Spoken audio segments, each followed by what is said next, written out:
नमस्कार, आप देख रहे हैं पहाड़ टीवी और मैं हूं आपके साथ स्मिता पटवार। चले रुक करेंगे उत्तराखंड की तमाम बड़ी खबरों का, लेकिन उससे पहले एक नजर आज की हेडलाइंस पर। उत्तरकाशी में सिंगल यूज प्लास्टिक को आजीविका से जोड़ने की कवायद हुई थी। सिंगल यूज प्लास्टिक के उचित निस्तारण से मिलेगा रोजगार।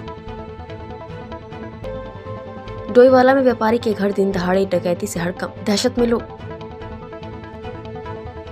सुबह खोली मोटर मार्ग पर कार दुर्घटनाग्रस्त, 2 लोगों की मौत। उत्तरांचल प्रेस क्लब द्वारा आयोजित दीपावली महोत्सव कार्यक्रम में खानपुर विधायक उमेश कुमार ने शिरकत की। आपको बता दें कि वरिष्ठ पत्रकार और वर्तमान खानपुर विधायक उमेश कुमार हमेशा से ही पत्रकार हितों की बात करते रहे हैं। विधानसभा के सदन में भी विधायक उमेश कुमार ने पत्रकारों के बीमा, पेंशन और आवास संबंधी मुद्दे बड़ी बेबाकी से उठाए हैं। अगर आज घटना घट जाए तो क्या उनके पास उनके बच्चों को भविष्य सुरक्षित रहे, इसके लिए जमा पूंजी है? 99% कह देंगे नहीं है।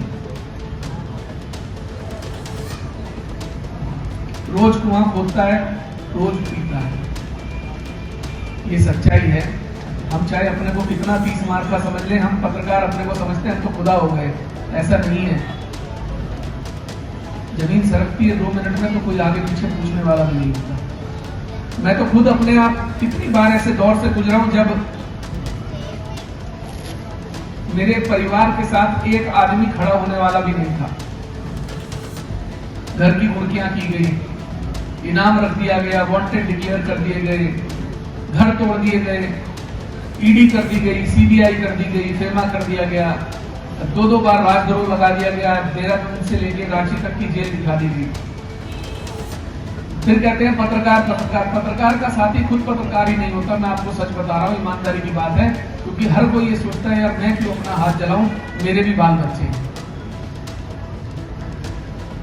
जिस दिन हम पत्रकार एक हो जाएंगे उस दिन ये सत्ता जो है। जनपद नैनीताल के उत्तराखंड उच्च न्यायालय ने विधानसभा सचिवालय के 100 से अधिक कर्मचारियों की बर्खास्तगी के आदेश पर रोक लगा दी है। विधानसभा अध्यक्ष ऋतुभूषण खंडूरी ने पूर्व प्रमुख सचिव टी.के. कोटिया की अध्यक्षता में बनाई समिति की सिफारिशों के आधार पर इन कर्मचारियों की बर्खास्तगी का निर्णय लिया था। ये सब तटस्थ कर्मचारी है। न्यायाधीश न्यायमूर्ति मनोज कुमार तिवारी की एकल पीठ में इन कर्मचारियों को सुनवाई का मौका नहीं देने पर नाराजगी जताई थी और विधानसभा से इस बिंदु पर अपनी स्थिति स्पष्ट करने को कहा था। पूर्व मुख्यमंत्री और हरिद्वार सांसद रमेश पोखरियाल निशंक की रचना संसार ऑनलाइन पुस्तक वार्ता की 75 श्रृंखलाएं पूरी होने के अवसर पर शनिवार से 2 दिवसीय अंतर्राष्ट्रीय साहित्य सम्मेलन का शुभारंभ हुआ है, जिसमें देश विदेश के रचनाकारों सहित उत्तराखंड के राज्यपाल और विधानसभा अध्यक्ष शिरकत करेंगे। कार्यक्रम का शुभारंभ हरिद्वार सांसद रमेश पोखरियाल निशंक ने किया। खुशी है कि आज पूरे देश से ही नहीं बल्कि पूरी दुनिया से तमाम विधाओं में लिखने वाले साहित्यकार, जैसे अभी आदरणीय तेजेंद्र शर्मा जो लंदन से आए हैं, बहुत ही वरिष्ठतम साहित्यकार हैं। उन्होंने जो अपनी भावनाओं को व्यक्त किया कि आज ये इस साहित्यिक जो महाकुंभ हो रहा है, जिसमें 400 से भी अधिक लोग यहाँ पर इस समागम में रहेंगे, जुड़ेंगे और लगभग 30-35 देशों के लोग भी कुछ लोग ऑनलाइन से और कुछ लोग यहाँ उपस्थित होकर के जुड़ेंगे।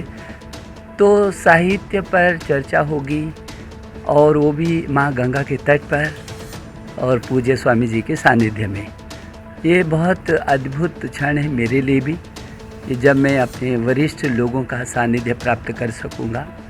डोईवाला में कैबिनेट मंत्री प्रेमचंद अग्रवाल के रिश्तेदार व्यापारी शीशपाल अग्रवाल के घर दिन दहाड़े आबादी वाले क्षेत्र में 6 लोगों ने घर में घुसकर घर में मौजूद घर की मालकिन और 2 नौकरानियों को बंधक बनाकर लूट की घटना को अंजाम दिया। घटना की जानकारी मिलते ही पुलिस में हड़कंप मच गया, जबकि डोईवाला के आबादी वाले क्षेत्र में हुई दिन दहाड़े इस लूट की घटना से लोग भी दहशत में हैं। घटना की जानकारी मिलते ही डोईवाला कोतवाली प्रभारी के साथ आसपास के थानों की पुलिस, सीओ और एसपी देहात के साथ खुद पुलिस कप्तान डॉक्टर दिलीप सिंह कुमार मौके पर पहुंचे और घटनास्थल के साथ पीड़ित परिवार से घटना की विस्तृत जानकारी ली।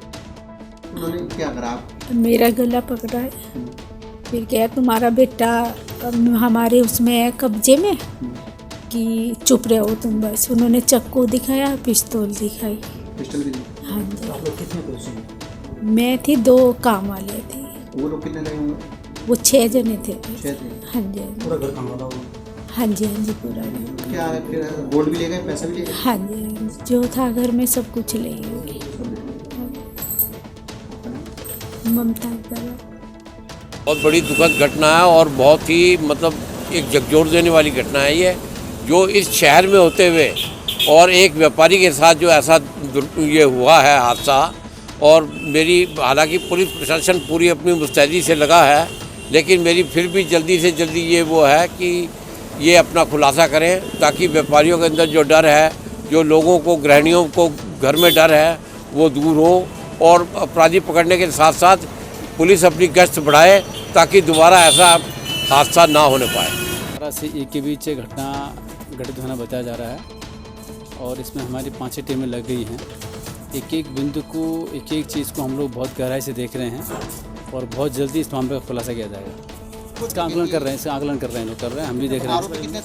इसमें अभी तक 6 बताया जा रहे हैं, 6 लोग थे और इसमें 2-3 वाहनों की जानकारी हो रही है और पूरी चीज़ को हम एक एक चीज़ को मतलब संकलित करके इसको एक बहुत साइंटिफिकली हम इसको मामले को देख रहे हैं और जल्दी खुलासा करेंगे, बहुत जल्दी खुलासा। देखिए, वास्तव में जिस प्रकार से दिन में ये घटना हुई है 12 बजे के लगभग और सरेआम 6 या 7 लोग यहाँ पे अंदर एंट्री कर रहे हैं, तो चुनौती तो है, ये सरकार के लिए भी चुनौती है और पुलिस के लिए भी चुनौती है। लेकिन जिस प्रकार से अभी हमारे DIG, हमारे SSP और तमाम यहाँ पे COs और कोतवाल तमाम हमारी टीम यहाँ लगी है पुलिस की, तो उम्मीद कर रहा हूँ बहुत जल्दी ये वर्कआउट होगा। और मैंने कहा भी है, ये हमारे लिए भी चुनौती है और पुलिस के लिए भी चुनौती है। एकता एंटी करप्शन से जुड़े पदाधिकारियों ने विकासनगर में आयोजित पत्रकार वार्ता के दौरान प्रदेश में हिमाचल प्रदेश की तर्ज पर भू कानून लागू करने की मांग को उठाया। एकता एंटी करप्शन के प्रदेश प्रभारी अकील अहमद और प्रदेश प्रवक्ता रजिया बेग की अगुवाई में हुई इस पत्रकार वार्ता में प्रदेश स्तरीय तमाम मुद्दों के साथ ही भू कानून को लेकर भी चर्चा की गयी। 2003 से लगातार इस मुद्दे पे चर्चा चल रही है और छिटपुट इन्होंने फेरबदल किए हैं। हमारे विधानसभा में ये मुद्दे को बार बार उठाया जाता है और बार बार दबाया जाता है। इससे जाहिर होता है कि हमारी सरकारें करने को कुछ तैयार नहीं है। उत्तराखंड की जनता के साथ छल किया जा रहा है। अभी भी इन्होंने एक कमेटी बना दी, वो कमेटी क्या करेगी? कमेटी ने फिर आगे को बढ़ा दिया 80 पेज की रिपोर्ट देके कि अब इसमें सिर्फ लोग अपने सुझाव दें। अरे कब तक सुझाव मांगोगे? जब कमेटी बनाई जाती है तो उन कमेटियों में कानूनी लोगों को क्यों नहीं रखा जाता? जो लोग कानून के जानकार हैं, ज्ञाता हैं कानून के, उनको तो तुम अलग कर देते हो। कहीं से भी उठा के किसी को भी आप उन कमेटियों में रख देते हो, तो तुम्हें सुझाव कौन देगा? आप जनता से सुझाव मांगे, पूरे उत्तराखंड से सुझाव मांगे और जो आप भू कानून के लिए आपका एक इंफ्रास्ट्रक्चर आपके पास आज 2003 से भी तैयार हुआ, तो हमारी सरकारें करेंगी क्या? विधानसभा में होगा क्या?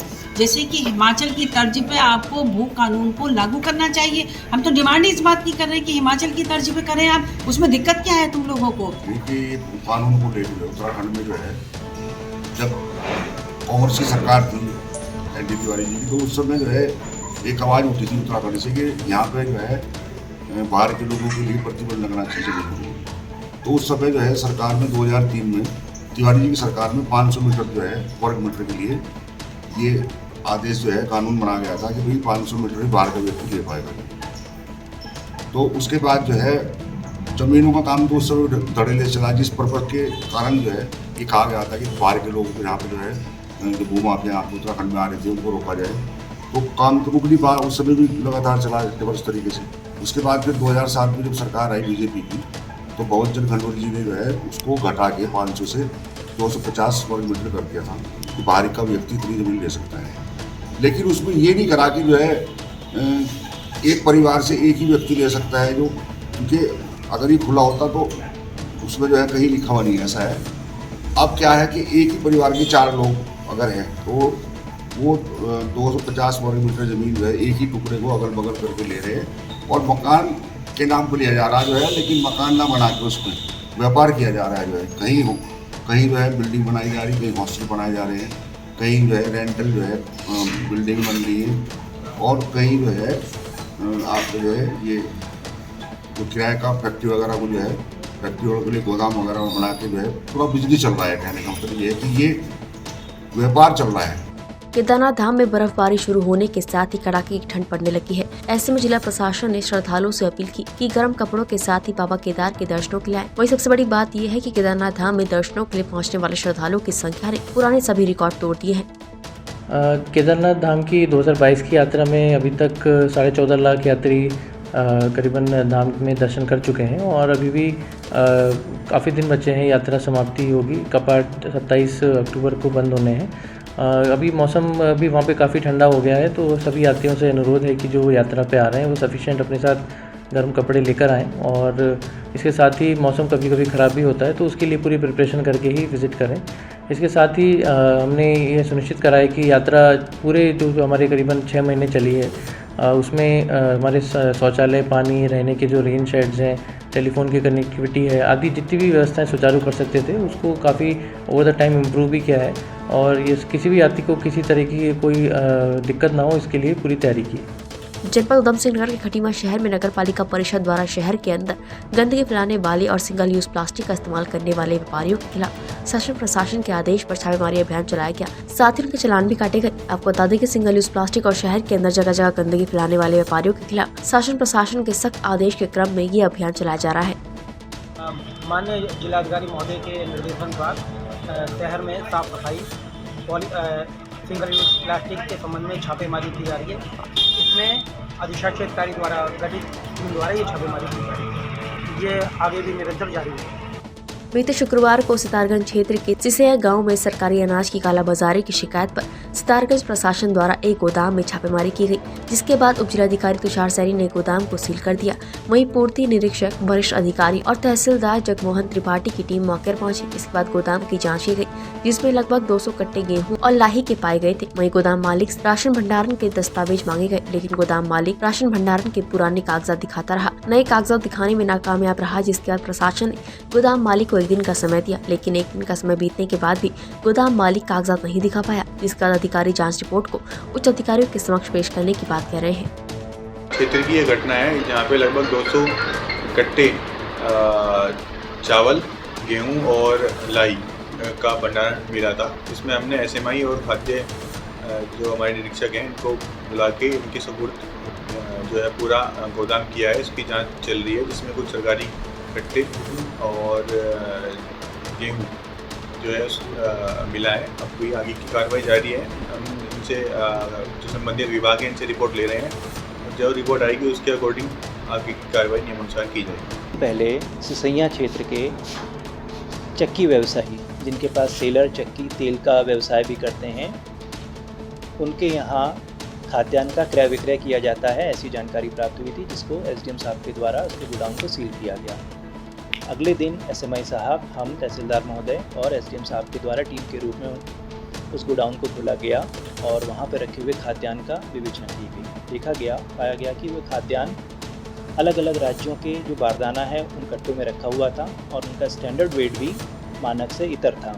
कुछ 60 केजी, कुछ 84 केजी इस प्रकार के कट्टे वहाँ मौजूद पाए गए। साथ ही वहाँ लगभग 100 कट्टे से ऊपर लाही भी मौजूद थी, खल, चावल और धान, ये सब चीज़ें थी। संबंधित व्यवसायी से पूछा गया तो उसके द्वारा अवगत कराया गया कि ये उसका फुटकर व्यापार कर रहा है। उनसे मंडी का जो लाइसेंस लिया है या अनुमति पत्र है दिखाने के लिए कहा गया, तो वो पुराने वर्षों के अनुमति पत्र दिखा रहा है, लेकिन वर्तमान वित्तीय वर्ष का वो नहीं दिखा पा रहा है। उसको अवगत कराया गया कि अगर उनके पास अनुमति पत्र है तो वो उसे उपलब्ध कराएं।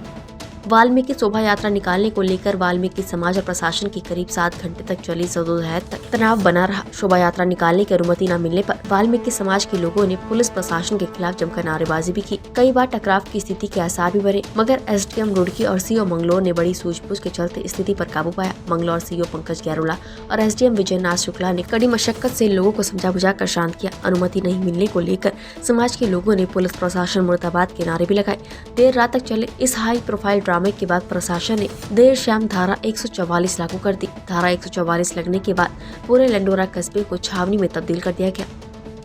लंडोरा में शांति व्यवस्था को देखते हुए आज के दिन पर्याप्त पुलिस बल लगाया गया है और इसको 9 सेक्टरों में बांटकर जगह जगह पॉइंट्स और बैरिकेडिंग लगाकर पुलिस दल तैनात किया गया है, ताकि शांति व्यवस्था को किसी तरह की कोई खतरा ना हो, किसी प्रकार कोई दिक्कत ना हो। धारा 144 क्या धारा विगत दिनों कुछ ऐसी घटनाएं हुई जिसके आधार पर ये समाधान हुआ कि त्योहारों का मौसम नज़दीक है और इनको देखते हुए शांति व्यवस्था के लिए धारा 144 लगाई जाने आवश्यक हो गई।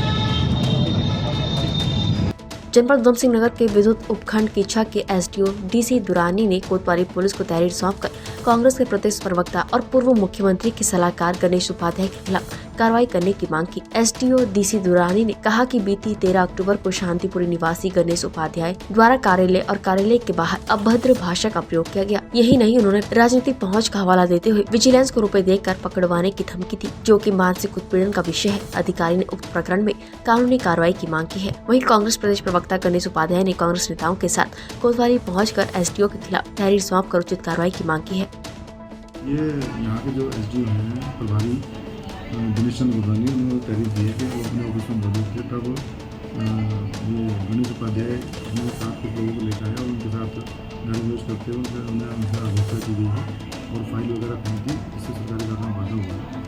तो उनकी एप्लीकेशन हमने दे दी है, उस पर जाँच की जा रही है और जाँच की जैसे कि सामने आएंगे 14 पंजीकृत करके कार्रवाई की। और सर कांग्रेस हमारे संज्ञान में अभी तक मेरे सामने तहरीर नहीं आई है, लेकिन हमारे संज्ञान में आया कि उन्होंने एक तहरीर दी है, तो उस तहरीर पर भी जैसे जो तथ्य इस तरीके के हैं तो उसमें भी जांच की जाएगी और जांच के बाद जैसे सूरत हाल होगी। मामला मेरा एक ही है, माननीय गणेश उपाध्याय जी जो अपने को कांग्रेस का नेता बता रहे हैं और वो दूरभाष में भी मुझसे कहते हैं कि मैं पूरे सीएम का सलाहकार बोल रहा हूँ और कार्यालय में आते हैं, कार्यालय में फ़ोन से भी बदतमीजी करते हैं और सामने आते हैं। परसों 13 तारीख को उन्होंने जिस तरीके की बदसलूकी कार्यालय में घुस करके सरकारी कार्य को बाधित किया है, मेरी फाइलें फेंकी हैं, मेरे साथ गाली गलौज की है, अशोभनीय शब्दों का प्रयोग किया है, पूरी तरह से असहनीय था। उसके बाद भी मैं पूर्ण रूप से शालीनता के साथ उनको समझाते रहा और कहते रहा कि नेताजी आप गलत भाषाओं का प्रयोग मत करिए, आराम से आपका जो काम है, जो काम मेरे स्तर का है मैं उसको करूँगा।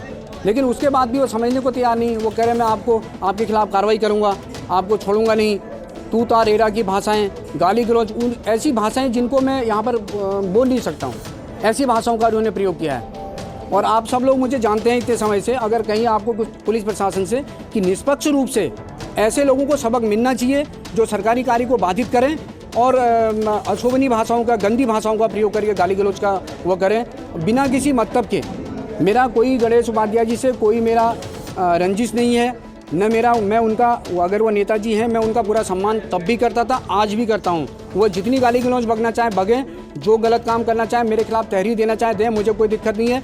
वो प्रशासन का काम है, प्रशासन जांच करेगा। लेकिन मैं इस के माननीय मुख्यमंत्री जी से भी मिलूंगा। मेरे ट्रेड यूनियन के डिपार्टमेंट के सारे संगठन इन्वॉल्व हैं, संघर्ष समिति बनाई गई है और डिपार्टमेंट के लोग भी इसमें आप आगे आएंगे। कोई मांग नहीं है, एक सूत्री मांग है।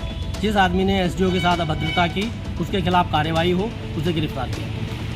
हमारे एसडीओ को न्याय दिलाया जाए और कर्मचारियों को भय मुक्त वातावरण दिया जाए, हमारी एक सूत्रीय मांग है। और जब तक ये मांग पूरी नहीं होती हम अपना धरना प्रदर्शन जारी रखेंगे। हो सकता है हम इस आंदोलन को किच्छा से रुद्रपुर और रुद्रपुर से उधम सिंह नगर से कुमाऊं और कुमाऊं से लेकर के हम इसे पूरे उत्तराखंड में फैलाने के लिए प्रतिबद्ध हैं, अगर ऐसा ही होता रहा। इसलिए हमें न्याय चाहिए। हमें पुलिस प्रशासन से मेरा करबद्ध निवेदन है और पत्रकार बंधुओं से भी करबद्ध मेरा निवेदन है कि आप लोग सच्ची बात कहें, सच्ची बात छापें, सच्ची बात प्रसार। उत्तराखंड की तमाम बड़ी खबरों में फिलहाल इतना ही। बाकी खबरों के लिए देखते रहिए पहाड़ टीवी। नमस्कार।